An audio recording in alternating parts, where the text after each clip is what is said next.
তো মেশিন, আমাদের CT scan machine on করার পরে প্রথমে এরকম একটা ডিসপ্লে আসবে। তো ডিসপ্লে আসার পর আমাদের প্রথমে মেশিনটিকে ক্যালিব্রেশন দিতে হবে, অর্থাৎ চেক আপ দিতে হবে। তো এর জন্য এখানে তিনটা অপশন আছে, এক্সামিনেশন, সিস্টেম চেক এবং লগ। তো প্রথমে আগে সিস্টেম চেকে ক্লিক করতে হবে। তো সিস্টেম চেক ক্লিক করার পরে কিছুক্ষণ সময় নেবে। অ্যাপ্লিকেশন স্টার্টিং, এখন অ্যাপ্লিকেশনটি স্টার্ট হয়ে গেছে। এখন আমাকে এখানে দেখাচ্ছে যে চেক আপ, ডেইলি কিউএ এবং ক্লোজ।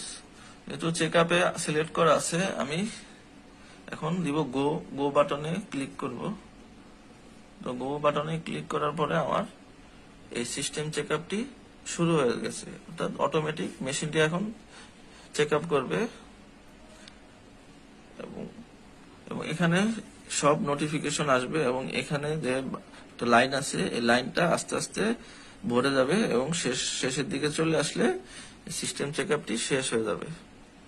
তো এইভাবে প্রতিটি মেশিন স্টার্ট করার পরে চেক আপ দিতে হবে এবং চেক আপ শুরু হবে যখন আমরা এই যে কন্ট্রোল প্যানেলে যে আমাদের রেডিয়েশন স্টার্ট বাটন আছে, এই বাটনটি প্রেস করে দিব। প্রেস করে দেওয়ার পরে